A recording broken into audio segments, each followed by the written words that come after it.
call came at 3:47 a.m., washing over Dr. Sarah Chen's phone like a tide. Half asleep, she fumbled for the device, squinting at the unknown number. No one spoke when she answered, only the sound of waves crashing, rhythmic and wrong somehow, as if the water itself was breathing. The line went dead. A text arrived moments later, coordinates and 7 words that made her skin crawl. The congregation still gathers at low tide. Sarah sat up, suddenly alert, as a marine archaeologist. She'd heard whispers of the Cathedral, a church supposedly built 3 miles off the Maine coast in 1923. Every expedition sent to study it had ended badly. Equipment failures, disappearances, madness. The sender's email address, when she traced it, belonged to Dr. Marcus Webb, her mentor, who'd been missing since 1998, who'd been declared dead in 2003. She should have deleted the message, should have rolled over and gone back to sleep. Instead, Sarah found herself booking a charter boat for dawn, her hands moving with a certainty her mind didn't share. Something in those coordinates called to her, not her curiosity, but something deeper, something in her bones. The harbor at Rockport was shrouded in fog when she arrived. Captain Elias, Morse waited by his boat, a weathered man who looked like he'd been carved from driftwood. His eyes narrowed when she showed him the coordinates. "No," he said flatly. "Find another boat. I'll pay triple your rate. Lady, there ain't enough money in the world to make me go near that place." He spat into the dark water. "My grandfather helped build it, came back wrong, spent his last 20 years sitting in a bathtub. Said it was the only place he could breathe right. But money talks louder than fear, and eventually Morse agreed to take her within visual distance. 1/4 mile, no closer, and we leave the second you see what you came to see." The boat cut through fog, thick as wool, its engine coughing like a dying man. Sarah stood at the bow, salt spray stinging her face, watching the GPS count down the distance to the coordinates. The ocean here felt different, heavier somehow, as if the water itself was more solid. "My grandfather never talked about the building itself," Morse called from the wheelhouse. "Only about what they used instead of mortar. Said it came from below, said it was still warm when they mixed it with the stone." Sarah pulled her jacket tighter. The fog seemed to eat sound, making Morse's voice sound both near and impossibly distant. Her phone buzzed, another text from the dead man's number. Just one word, closer. She was about to show Morse when the fog parted like a curtain. The Cathedral rose from the ocean like something that had never been meant for human eyes. Gothic spires pierced the gray sky, impossibly tall, defying both gravity and reason. The structure sat directly on the water's surface, no island, no foundation visible, just stone and sea meeting in a union that hurt to contemplate. "Jesus Christ," Morse whispered, cutting the engine. "It's bigger than the story said. The church was wrong in every way architecture could be wrong." Buttresses curved at angles that seemed to shift when Sarah looked directly at them. gargoyles perched on corners, but their faces were those of deep-sea creatures, anglerfish and vampire squid carved in stone that wept constant streams of black water. The waves should have destroyed it decades ago. Instead, they broke against its walls with reverence, as if the ocean itself was genuflecting. Barnacles covered the lower portions, but they grew in deliberate patterns, spirals, and symbols that made Sarah's eyes water. "That's close enough," Morse said, his hand trembling on the wheel. "We're leaving. I need to document this.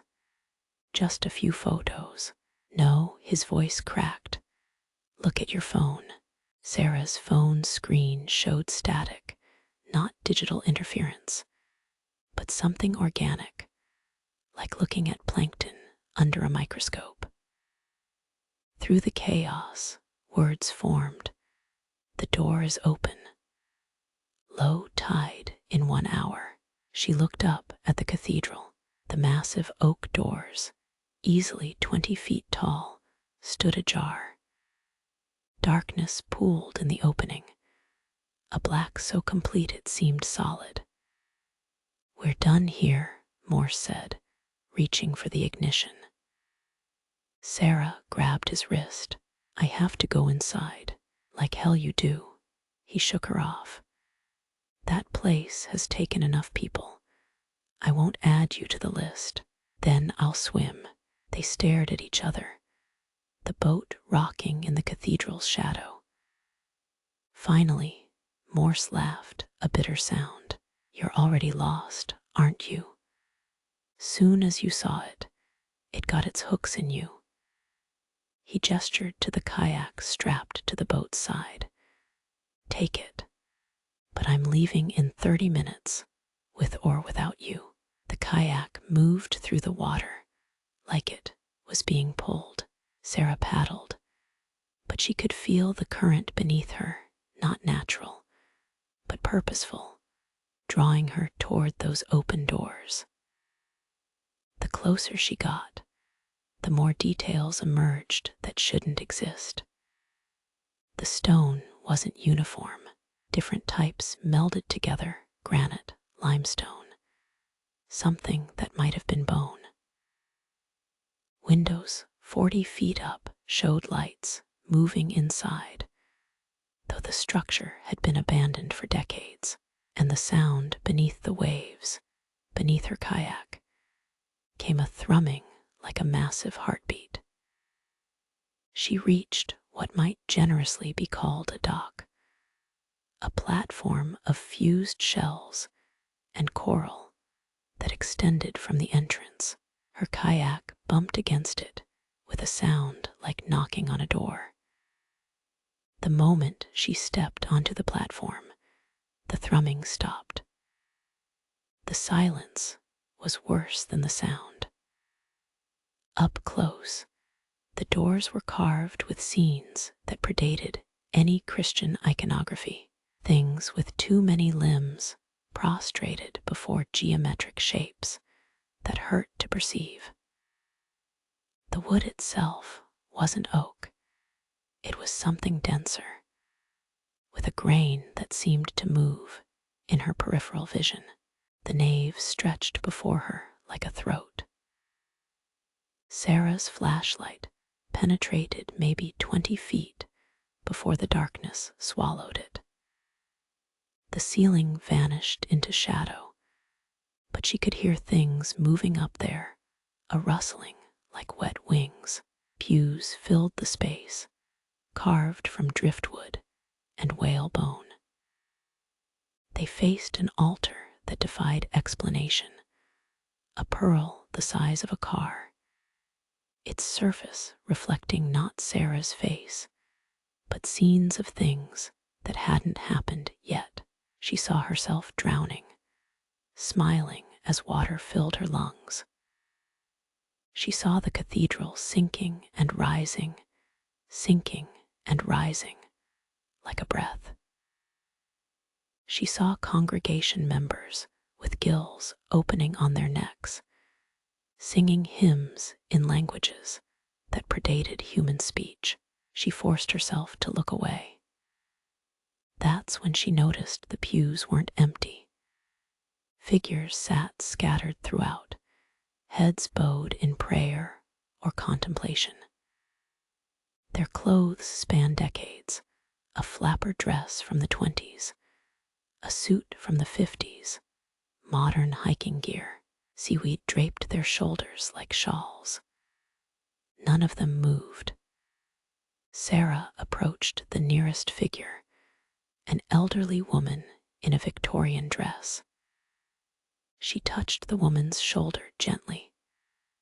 The head turned with a sound like grinding coral. Where eyes should have been, empty sockets gaped. Small crabs scuttled in the hollows, their shells the exact shade of human iris. The woman's mouth opened, and Sarah expected a scream. Instead, seawater poured out, splashing on the stone floor, where it immediately began forming tiny tide pools. "You're early," the woman said, her voice the sound of waves on shingle. But then, the eager ones always are. More heads turned, dozens of hollow sockets fixed on Sarah. The congregation was waking up, and she realized with cold certainty that some of these people had been sitting here for decades, waiting, breathing water, living without living. "Welcome to the Marrow Cathedral." The voice echoed from the pulpit, rich and wrong. "I am Father Matthias, shepherd of this flock." A figure descended from the altar tall, wearing priest's vestments that dripped constantly. His collar was green with algae, and when he smiled, Sarah saw rows of teeth like a shark's. But it was his movement that disturbed her most. He didn't walk, he flowed, as if his bones had been replaced with something more flexible. "Dr. Chen," he continued, and her blood froze. "Marcus told us so much about you. He's been quite insistent that we invite you to join our congregation." "Marcus is dead, oh my dear." Father Matthias laughed, a sound like water gurgling down a drain. "Death is such a limited concept. He's simply transformed, evolved, as we all have." The congregation rose in unison, their movements synchronized like a school of fish. They began walking toward her, but their steps left puddles. Some moved on legs, others seemed to undulate across the floor. All of them dripped. The Order of the Drowned God welcomed its first converts in 1923. Father Matthias explained, still approaching. Fishermen who pulled up nets full of stones that sang. Stones that showed them visions of what waited beneath. They built this cathedral as instructed, not on the ocean, but of it, with it. From it, Sarah backed toward the door, but when she turned, it was gone. Solid wall met her searching hands. The cathedral had closed itself. "There's no need to fear," the priest continued. "The transformation is gentle. First, you'll breathe the black water. Then, you'll understand why we chose this existence, why we serve." A hand touched her shoulder, wet, cold, with too many joints. She spun to find Marcus standing there, her mentor, changed beyond recognition, but somehow still him. His face had elongated, eyes migrated to the sides of his head. Gills fluttered where his ears should be. "Sarah," Marcus whispered, his voice carrying harmonics no human throat could produce. "I've waited so long to show you the truth." She jerked away from his touch, running deeper into the cathedral. The congregation didn't pursue. They simply returned to their pews, resuming their eternal vigil. Their confidence terrified her more than any chase would have. The architecture made no sense. Stairs led up and down simultaneously. Corridors branched into passages that shouldn't exist in three-dimensional space. And everywhere, the walls wept black water that pooled in patterns too deliberate to be natural. She found a staircase spiraling downward and took it, desperate to find another exit. The walls here were glass, thick green glass that showed the ocean beyond. Fish swam past, but they were wrong. Too many eyes, scales that formed words in languages she almost recognized. The stairs ended in a vast chamber. The floor was transparent, revealing the true foundation of the Marrow Cathedral. Sarah fell to her knees, mind reeling from what she saw. The church wasn't built on the ocean floor. It was built on something living. Beneath the glass, a massive form shifted. Not a creature, a living geological formation, a thinking reef, a conscious piece of the earth itself. The drowned god, its body stretched beyond the cathedral's borders, vanishing into trenches that had no bottom. And it was covered in buildings, other churches, other temples, an entire city of worship built on the flesh of something that shouldn't exist. Beautiful, isn't it? Father Matthias stood behind her. In the glass reflection, she could see his true form, translucent skin showing organs rearranged for pressure, skeleton more cartilage than bone. We're not the first civilization to find it. Won't be the last. It offers evolution, transformation, adaptation. All it asks in return is faith. The glass beneath Sarah cracked, not breaking breathing. Each fissure spread in organic patterns, and through them seeped something that wasn't quite water. Black, viscous, warm. It pooled around her knees, and where it touched her skin, she felt a terrible yearning. The black water is its blood, Father Matthias explained. Or perhaps its thoughts made liquid. We've never been certain, but we know what it does, how it changes you, improves you. The congregation filed into the chamber, forming a circle. They began to sing, not with voices, but with the spaces between their ribs, the hollow places where organs used to be. The sound resonated through the glass, and the god below stirred in response. Sarah tried to stand, but the black water held her like tar. It was rising, slow but inexorable. She could smell it, salt and decay, and something older than both. Something that predated the ocean itself. Your friend Marcus resisted at first, the priest continued. Most do.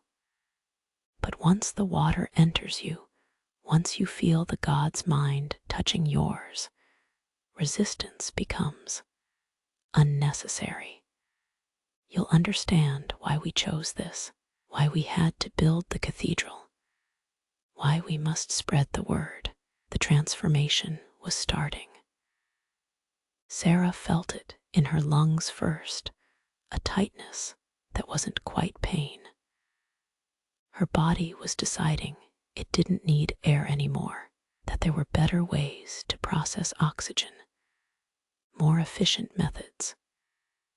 She fought against the water's grip, crawling toward the chamber's edge. Her hands left prints that filled with more black water, as if the very floor was bleeding. The congregation's song grew louder, more complex. She could almost understand it now, almost hear the words hidden in the harmonics. Sarah found another passage, pulling herself through the black water that clung like memories. The corridor tilted at impossible angles, and she realized the cathedral itself was moving. Not sailing, walking. She could feel each step through the walls, massive impacts that sent ripples through the structure.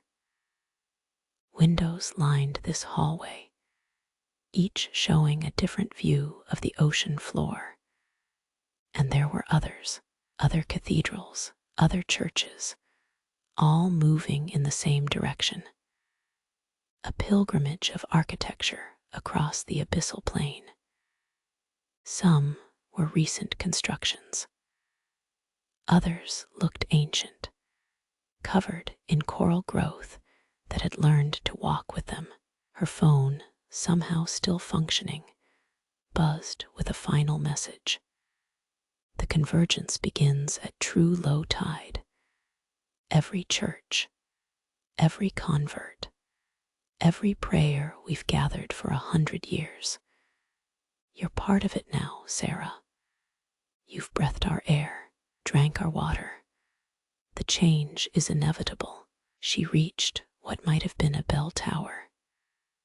A rope hung from darkness above, thick as her arm, and woven from something that wasn't hemp. When she touched it, images flooded her mind.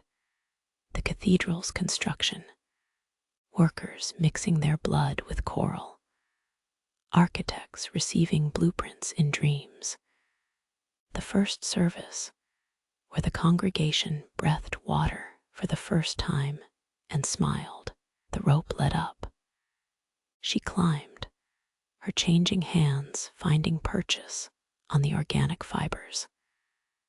Her fingernails had begun to curve, becoming better suited for gripping.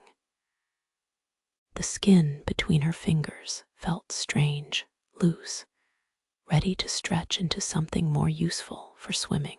At the top, she found the bell. It wasn't metal, but a massive skull from something that had never been catalogued by science. The rope connected to its jaw. She understood with sick certainty. Ringing this bell would call the god fully to the surface, would complete whatever ritual the order had been preparing for a century. Don't, Marcus said from behind her. His transformed shape barely fit in the tower. It's not time. The stars aren't right. Pull that rope now, and you'll destroy everything we've built. Sarah's hand tightened on the rope. Maybe that's what needs to happen. You don't understand what you're doing. His voice carried genuine fear now. The drowned god isn't cruel. It offers evolution, yes, but willing evolution. Consensual transformation. If you call it before the appointed time, it won't rise to convert. It'll rise to consume. Everything. The oceans, the land, the sky itself will drown. She looked at her mentor. What remained of him? His transformation had progressed further than the others. Bioluminescent patches covered his skin. His fingers had fused into paddle-like appendages. But in his strange new eyes, she still saw the man who taught her to love the ocean's mysteries.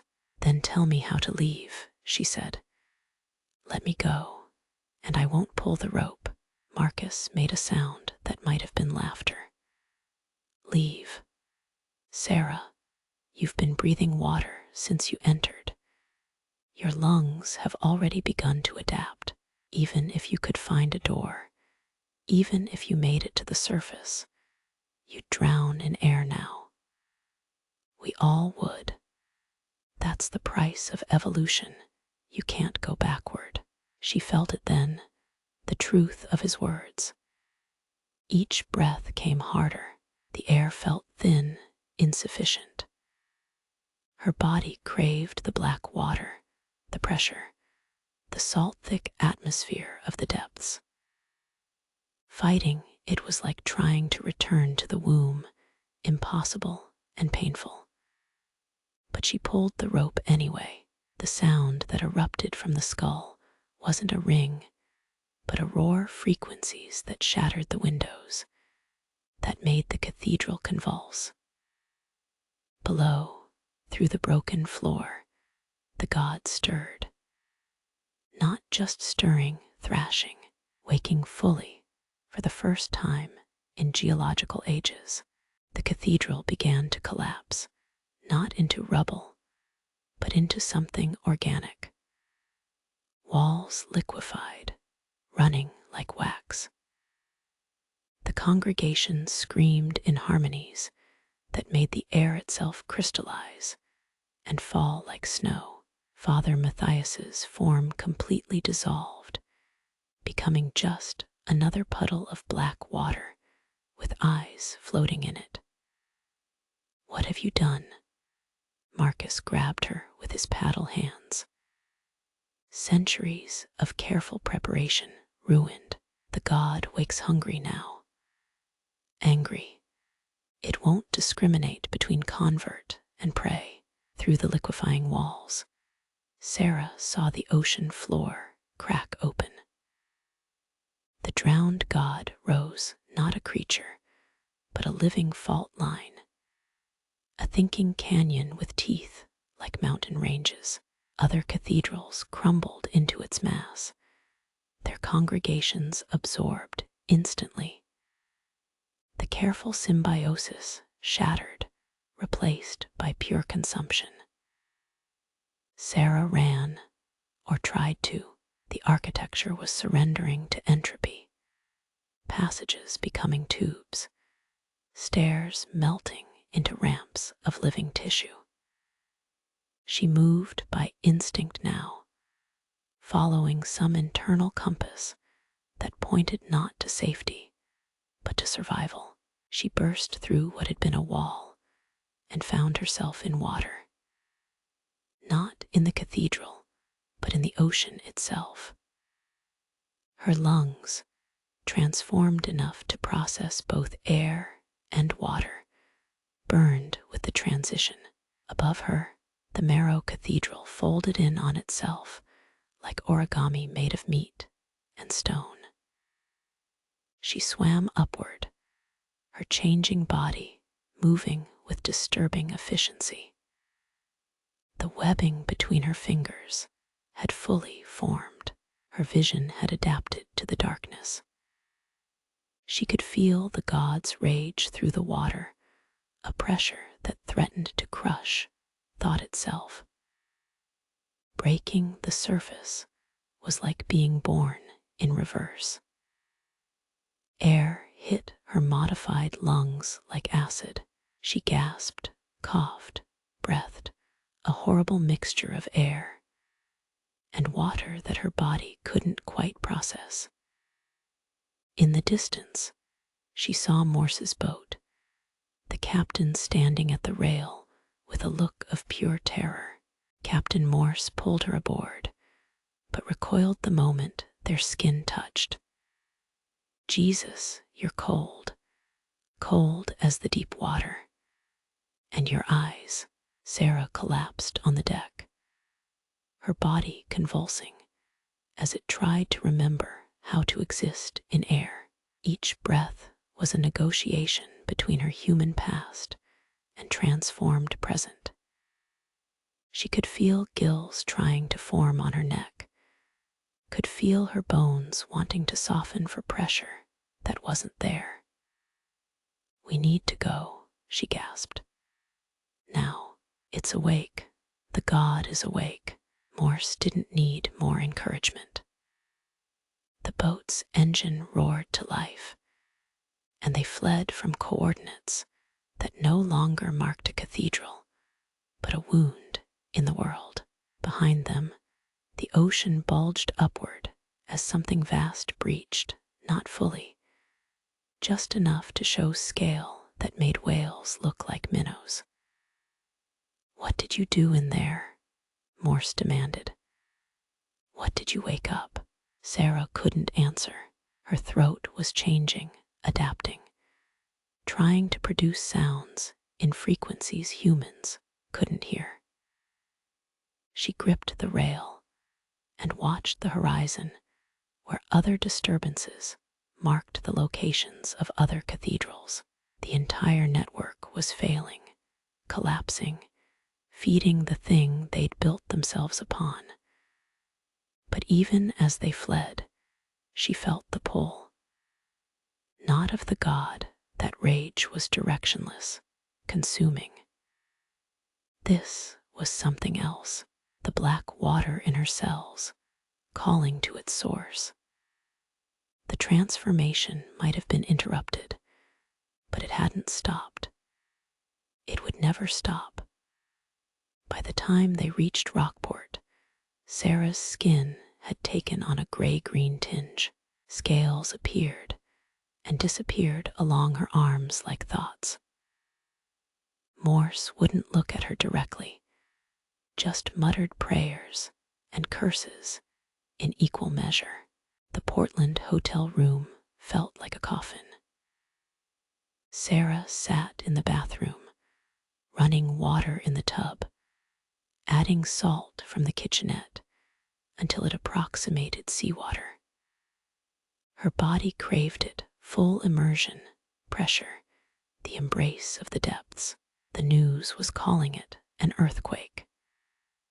Magnitude 8.7 off the coast of Maine. Tsunamis predicted, but never materializing. Scientists baffled by sonar readings that showed massive displacement, but no typical seismic activity. They had no framework for understanding that something the size of a small state had stood up and then settled back down. Her phone, somehow still working despite everything, showed 17 missed calls from her department. 43 texts, all wanting to know if she was safe, if she'd been near the earthquake. She didn't know how to tell them she'd caused it. Another message appeared. Same dead sender. You only delayed the inevitable. The convergence will happen, if not this century, then the next.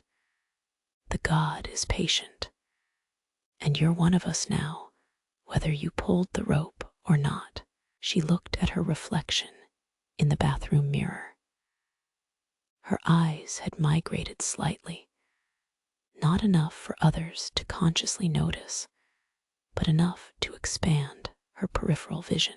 The gills on her neck were still just lines, not yet functional, but they flexed with each heartbeat. The transformation was slow but inexorable. She could fight it, stay on land, pretend to be human. But every day would be harder. Every breath of air would feel more foreign. Eventually, the call would become impossible to resist. She filled the tub, added more salt. The water embraced her like a homecoming. Beneath the surface, her gills fluttered open for the first time, and she breathed water as easily as she'd once breathed air. This was what the order offered, not drowning, but adaptation, evolution, a new way of being. Days passed. Sarah tried to maintain normalcy. She attended department meetings, filed reports, analyzed data from other expeditions. But her colleagues noticed changes, how she'd hold her breath for impossible lengths during presentations, how she'd unconsciously add salt to every glass of water, how she'd stare at the harbor for hours, eyes tracking currents only she could see. Dr. Elizabeth Park, department head, finally cornered her. "Sarah, what happened out there? Your preliminary report mentions finding the cathedral, but nothing about going inside, nothing about what you saw." Sarah's throat clicked, a new sound her vocal cords had learned to make. It was empty, abandoned, just ruins. "Then explain this." Elizabeth showed her a tablet, satellite imagery from the night of the earthquake. The resolution was poor, but the shapes were clear. Dozens of structures moving across the ocean floor, walking, converging on a central point before scattering when something massive disturbed the water. "I don't know what you've gotten yourself into," Elizabeth continued, "but washing out your coffee mug in the department aquarium is just the start.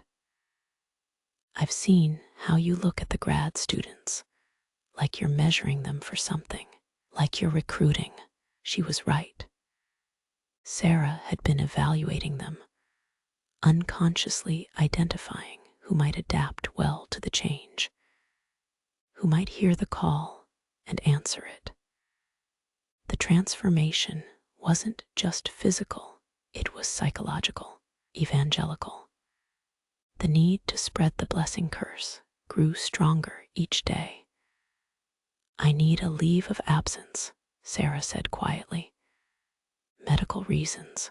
Elizabeth's expression softened slightly. "Sarah, whatever this is, we can help. There are doctors."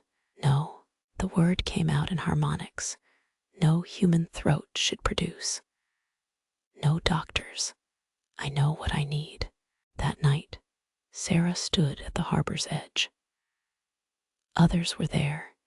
She could sense them by the salt in their blood, the modified hemoglobin that could process oxygen from water or air. A businessman whose eyes had the 1,000-yard stare of the deep, a jogger whose breath misted despite the warm night, a child holding his mother's hand, both of them dripping seawater from clothes that should have been dry. They didn't speak, didn't need to.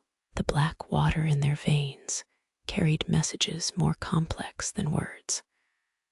The god might be angry, might be thrashing in the depths, but its blood still flowed in them, still called them home. One by one, they walked into the water. No dramatics, no ceremony, just people returning to where they belonged now. The ocean accepted them, and their bodies shifted fully, bones softening, organs rearranging, consciousness expanding to encompass currents and tides. Sarah was the last to enter. She thought about leaving a note, but what would she say? That she joined a cult that turned out to be right. That evolution sometimes happened in leaps rather than crawls. That the future of humanity might not be in the stars, but in the depths. The water was warm, welcoming. Her clothes dissolved, not destroyed, but transformed into something that could survive the pressure. Her bones bent in ways that should have been agonizing, but felt like stretching after a long sleep. Her mind touched others, not just the recent converts, but the entire network. thousands of transformed humans living in the deep places, building new cathedrals, preparing for the next attempt. Marcus was there in the collective consciousness. You delayed us a century. His thought voice carried no anger, but perhaps that's for the best. We were rushing. Now we know to be more careful, to build deeper, to wake the god gently. The descent was like flying through liquid space. Sarah's new senses revealed an ocean teeming with transformed life. Not just humans, everything the black water touched evolved. Fish with too much intelligence behind their eyes, kelp that grew in architectural patterns, crabs that built structures from shells and bones. They gathered at the ruins of the Marrow Cathedral. The building had mostly dissolved, but its foundation remained, that massive pearl altar, cracked but still intact. Around it, the transformed worked with disturbing efficiency, not rebuilding, but growing something new. Coral guided into Gothic arches, living stone that could withstand any pressure. Each cathedral is an experiment, Marcus explained without words. He'd evolved further, barely humanoid now, but somehow more himself. We learn from failures. This time, we won't wake the god. We'll grow into it, become it, generation by generation, until there's no distinction between worshiper and deity. Sarah understood. The order of the drowned god had been thinking too small, too human. They tried to build a church to contain something unconfinable. Now they would become the church. Each transformed person a living stone. Each converted soul a prayer made flesh. The work was patient, careful. They had time, centuries if needed. The ocean was vast, and more people answered the call each day, not through recruitment, but through dreams, through whispers in the tide, through the slow realization that humanity's future might require gills. She found her place in the architecture, her knowledge of marine archaeology invaluable in designing structures that could grow rather than be built, that could adapt to pressure and time, that could house a congregation which no longer needed air or light or any of the things that had once seemed essential. Months passed, or maybe years. Time moved differently in the depths. Sarah's transformation completed itself in ways she couldn't have imagined. Her body became perfectly adapted, not just for survival, but for purpose. She could feel the god's thoughts now, vast and slow and patient. It wasn't angry about the premature awakening. If anything, it was amused, proud of its children for trying.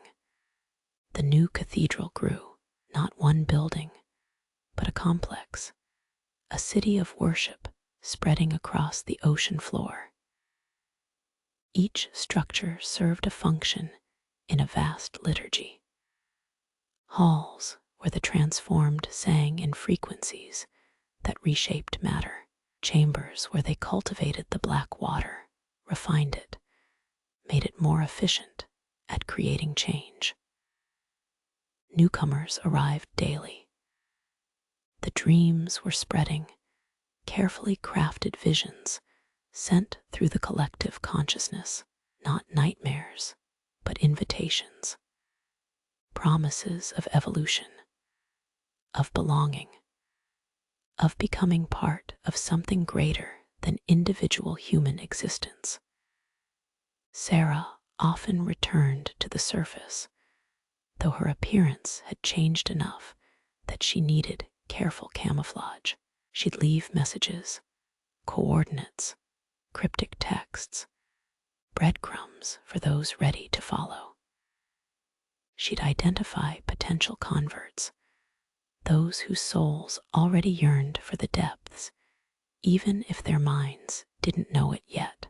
One night, she found herself back in Portland, standing outside the university. Through the windows, she could see the marine biology department working late. Her replacement, a young professor named David Chen, no relation despite the name, was examining sonar data. His screen showed anomalies off the coast, structures that appeared and disappeared with the tides. She sent him a message from her old number, knowing it would trace back to someone declared missing 2 years ago. The congregation still gathers at low tide. David Chen took the bait. They always did. The curious ones, the ones who stared too long at the ocean, who felt the pull of mysteries beneath the waves. Sarah watched from the harbor as he chartered a boat, not Morse's. The old captain had stopped taking those jobs after her transformation. This was someone new, someone who hadn't yet learned to fear the coordinates that appeared in dreams. The new cathedral was magnificent. Where the Marrow Cathedral had been Gothic, human architecture imposed on the ocean, this was something organic. It grew from the seabed like a reef given purpose. Spires of living coral that filtered water into hymns. Walls of compacted sand that showed visions to those who touched them. And at its heart, a new altar, not pearl, but something the transformed had grown themselves. A fusion of their bones and the god's blessing, pulsing with bioluminescent life. Sarah met David at the entrance. She'd shaped herself to appear mostly human, though the effort was taxing. He didn't recognize her at first. How could he? She was no longer the woman whose office he'd inherited. Dr. Chen, his voice cracked. But you've been missing for. He trailed off, his eyes taking in the impossibility of the structure around them. The congregation gathering in the living pews. What is this place? The future, she said simply. Her voice carried harmonics that made him shudder. Not just for us, for everyone. The ocean covers 70% of the earth. We've been trying to conquer it when we should have been joining it. She showed him the transformed doctors and fishermen, children and elderly, all adapted for their new existence. She showed him their city growing in the depths, their art made from bioluminescence and current. She showed him how they fed, not on flesh, but on the rich chemicals seeping from volcanic vents, on the energy of the god itself. David tried to flee, of course. They always did at first. But the cathedral had learned from Sarah's escape. The structure didn't trap, it persuaded.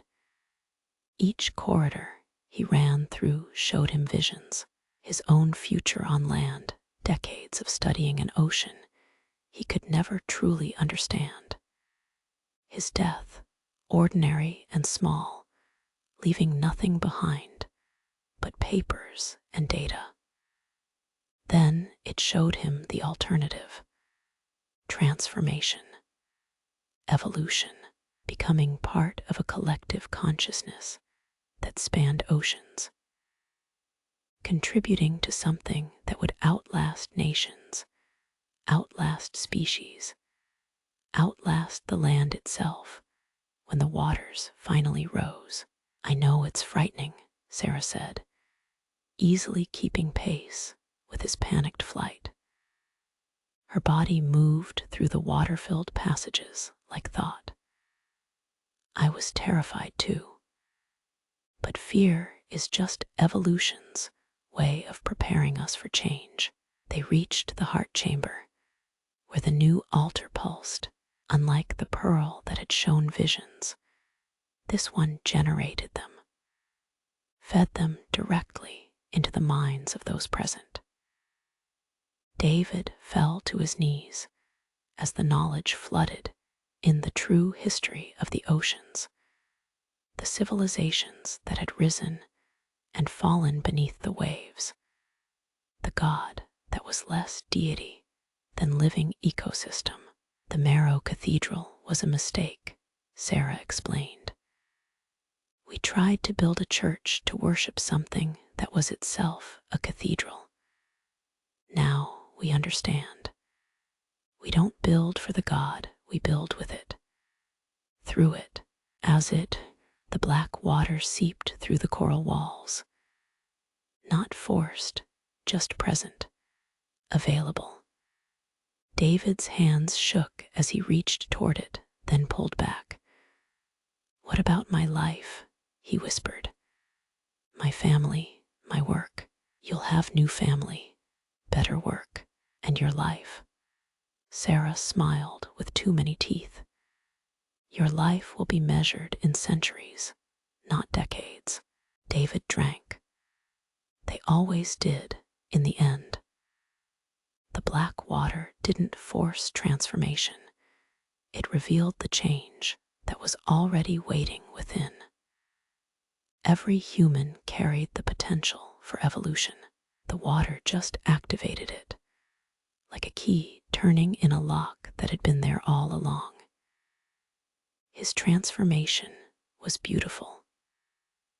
Sarah watched with the detached fascination of a scientist and the pride of a convert.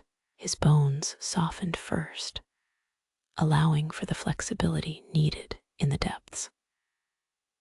Then, his organs rearranged, lungs becoming secondary to gills, heart growing additional chambers to process thicker blood.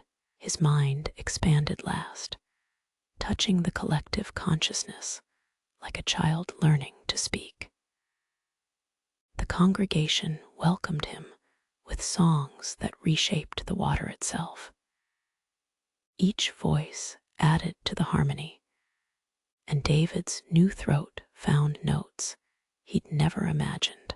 The cathedral pulsed with their music, growing another few feet in response to the newest member. Every convert makes us stronger, Marcus explained. His form now more idea than flesh.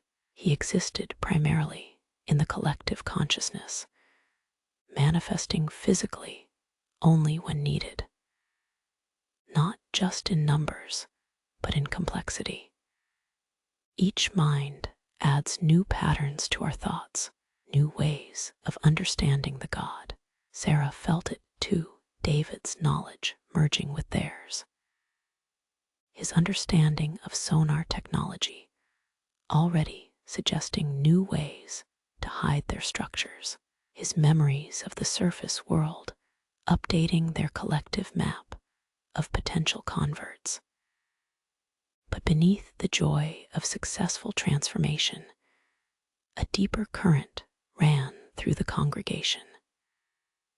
The God was stirring again, not in anger this time, but in anticipation.